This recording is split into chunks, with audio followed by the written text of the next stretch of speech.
16 décembre 1942, 2h13 du matin, quelque part au nord de Londres. Alors que la Seconde Guerre mondiale bat son plein, le moteur d'un avion allemand vrombit dans les airs. Il survole discrètement la campagne britannique en se fondant à travers les nuages. À l'intérieur, un jeune homme de 28 ans attend le signal pour sauter. Il est résolu. Cela fait 6 mois qu'il s'entraîne jour et nuit et il est bien équipé. Sous sa tenue de parachutiste, le jeune agent au nom de code Fritz cache des habits de civil anglais. 2 fausses pièces d'identité, un pistolet, un récepteur radio, un flacon d'encre invisible et une capsule de cyanure au cas où l'opération tournerait mal. Sa mission ? S'infiltrer chez l'ennemi et saboter une usine d'avions militaires britannique. Soudain, la porte latérale de l'appareil s'ouvre. L'espion n'est qu'à quelques centimètres du vide. Un courant d'air frais s'engouffre dans la cabine et lui ébouriffe les cheveux. Face à lui, l'immensité sombre et terrifiante. Mais lorsque le voyant passe au vert, il n'a pas la moindre hésitation. Il prend une profonde respiration et se jette hors de l'avion. Seulement, l'agent Fritz n'est pas allemand. C'est un citoyen anglais qui, pendant des années, va duper l'intégralité des services secrets du Troisième Reich.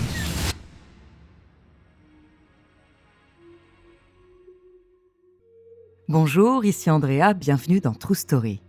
Dans cet épisode, je vais vous parler d'un personnage à la destinée extraordinaire. Ancien gangster activement recherché par les autorités britanniques, il est devenu espion pour les services secrets nazis avant de servir la couronne d'Angleterre en tant qu'agent double. Son imprévisibilité, son opportunisme, mais aussi son héroïsme ont marqué à jamais l'histoire de la Seconde Guerre mondiale. Son nom, Eddie Chapman. Entre loyauté et duplicité, découvrez sa true story.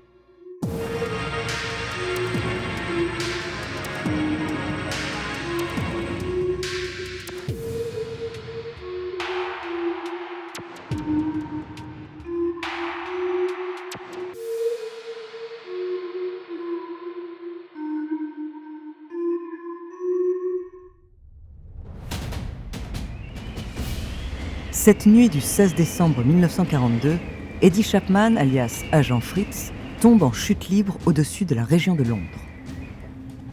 Il fend les airs à une vitesse vertigineuse. Le vent balaie son visage et ses oreilles sifflent. La pression est énorme. Son corps est ballotté dans tous les sens, mais il parvient à se stabiliser à l'horizontale et ouvre son parachute. Après 12 minutes qui lui paraissent une éternité, il atterrit enfin dans un champ boueux.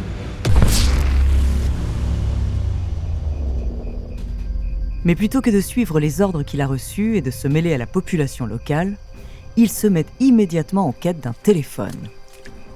Il allume sa lampe torche et se rue vers l'habitation la plus proche. Il n'y a pas une minute à perdre.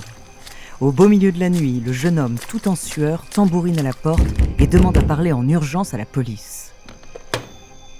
Lorsque les agents arrivent sur les lieux, il leur révèle son nom et sa mission et exige qu'on le conduise sur le champ aux responsables du MI5, les services secrets du Royaume-Uni. Il doit leur communiquer des informations de la plus haute importance, capables de faire tourner la guerre en leur faveur. Mais Eddie Chapman ne se doute pas encore qu'il est sur le point de devenir l'un des agents doubles britanniques les plus précieux de la Seconde Guerre mondiale.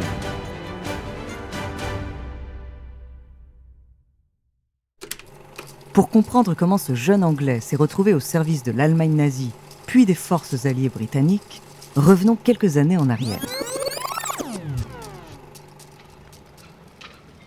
Edward Arnold Chapman naît le 16 novembre 1914 et grandit à Sunderland, une ville portuaire aux nombreux chantiers navals. Dans l'entre-deux-guerres, Eddie aide son père au pub où il travaille et côtoie de près les marins et les pêcheurs de la région, autrement dit une clientèle assez rude. À seulement 14 ans, il est contraint d'arrêter l'école pour aider sa famille à joindre les deux bouts. En ces temps difficiles, la pauvreté et la misère le marquent au fer rouge.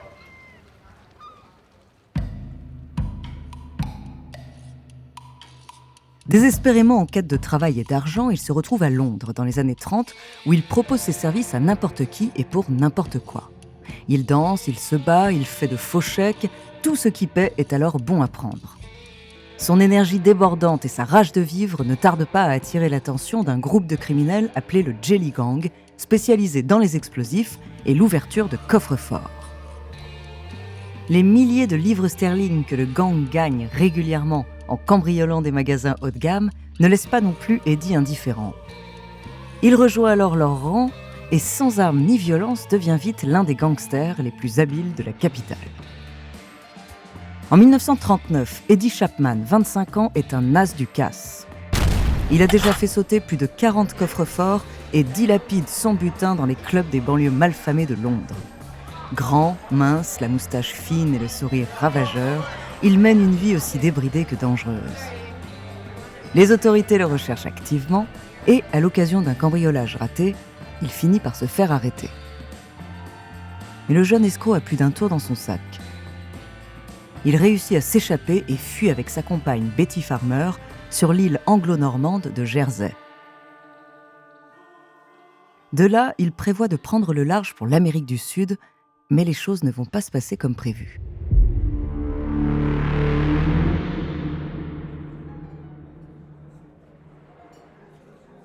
Le soir du 12 février 1939, Eddie Chapman et Betty Farmer dînent en tête-à-tête à l'hôtel de la plage. Confortablement installés sur des banquettes en cuir, les deux amoureux profitent de la magnifique vue sur la mer et d'une coupe de champagne. Les rayons du soleil couchant inondent le restaurant d'une douce lumière orangée et un pianiste au fond de la salle joue un air de jazz.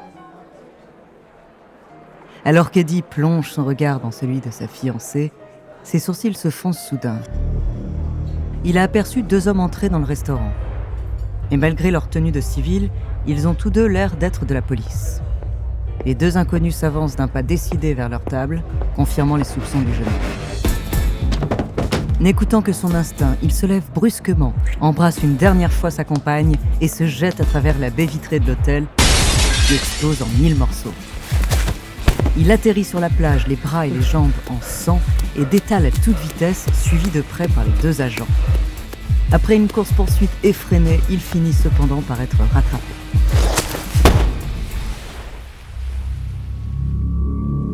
Pour la première fois de sa vie, Eddie Chapman se retrouve derrière les barreaux.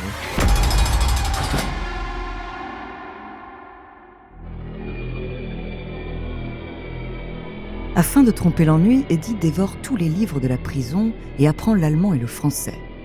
Il est loin de se douter que la Seconde Guerre mondiale vient d'éclater. Et 1 an de réclusion plus tard, les îles anglo-normandes où il purge sa peine sont envahies par les troupes nazies. Eddie est désormais prisonnier sur un territoire allemand. C'est le début d'une succession d'événements rocambolesques qui conduiront le gangster déchu à changer d'activité.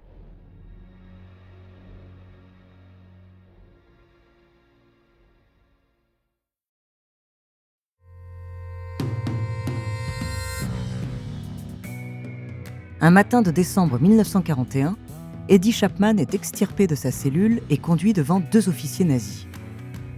Voyant là l'occasion rêvée de retrouver sa liberté, le jeune homme se présente comme un citoyen britannique hostile à la couronne d'Angleterre.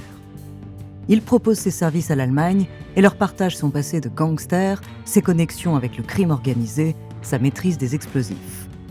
Son profil est loin d'être ordinaire. Immédiatement, les renseignements allemands voit en lui le candidat idéal pour devenir un espion au service du Troisième Reich. Les mois qui suivent, Eddie devient l'agent Fritz. Il apprend le morse, le sabotage, le saut en parachute et perfectionne son maniement des explosifs. Et en décembre 1942, il est largué au-dessus de Londres à plusieurs centaines de mètres d'altitude, avec pour mission de saboter une importante usine d'avions militaires britanniques. Seulement l'ancien gangster a le cœur patriote. Il prévient immédiatement le MI5 de sa situation. Après 48 heures d'interrogatoire musclé, les services secrets britanniques et Eddie tombent d'accord. En échange d'un casier judiciaire vide et de généreuses sommes d'argent, Eddie jouera double jeu. Agent Fritz pour les Allemands, il sera désormais l'agent Zigzag pour les Anglais. Le pari est risqué, mais Eddie a le profil idéal d'un agent double infiltré sous les drapeaux à la croix gammée.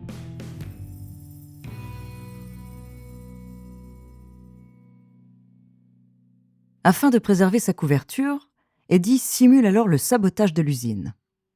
Avec l'aide d'une équipe d'experts en camouflage, ils déguisent le bâtiment pour faire croire à la destruction totale du circuit électrique. Les murs sont peints de sorte à imiter les dégâts d'une explosion, le toit est recouvert d'une bâche et de tôles ondulées, comme si un trou béant l'avait éventré. Des débris sont éparpillés aux alentours. Le MI5 fait même publier dans les colonnes du London Daily Express une fausse nouvelle relatant le prétendu attentat.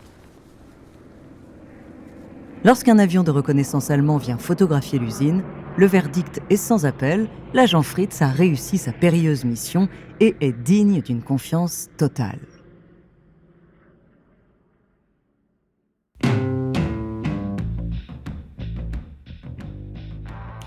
Durant les années qui suivent, Eddie Chapman nourrit le MI5 d'informations précieuses et déjoue de nombreux sabotages qu'il était lui-même censé réaliser.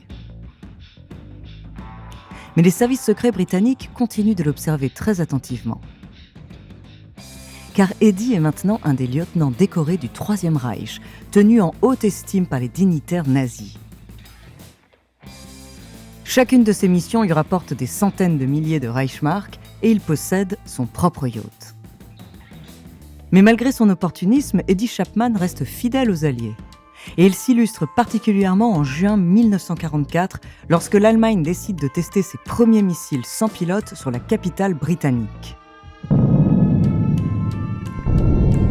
Londres est alors bombardée sans relâche. Mais l'armée nazie n'a aucun moyen de vérifier si leurs missiles atteignent bien leur cible. Alors que les explosions ravagent le cœur de la ville, Chapman envoie un rapport aux autorités allemandes disant que seule la banlieue nord a été touchée. En quelques jours, l'ennemi qui fait confiance à l'agent Fritz corrige leur trajectoire. Plutôt que de frapper le centre de la ville, les missiles s'écrasent alors à plusieurs dizaines de kilomètres au sud de Londres, certains même dans la campagne bordant la ville. Grâce à ces mensonges, Eddie Chapman sauve des milliers de vies. Après la guerre et la défaite de l'Allemagne, Eddie retrouve la vie civile. Comme promis, le MI5 efface son casier judiciaire. Il est désormais libre et riche. Il abandonne toutes ses maîtresses pour retrouver son amour de jeunesse, Betty Farmer, la femme qu'il avait dû abandonner à la hâte à l'hôtel de la plage de Jersey. Devenu antiquaire, il continue de se laisser tenter par quelques magouilles et combines illégales, mais il est de nouveau rattrapé par la justice dans les années 50 et décide de se ranger définitivement.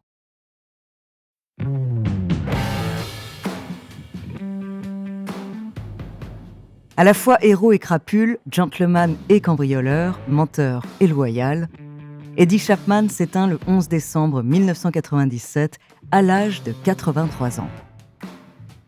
Tout au long de sa carrière d'espion, il a agi par opportunisme, goût de l'aventure et patriotisme.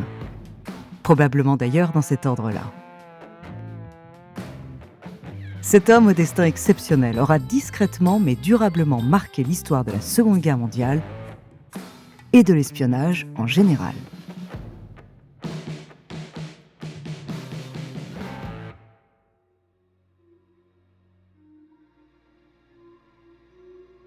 Merci d'avoir écouté cet épisode de True Story.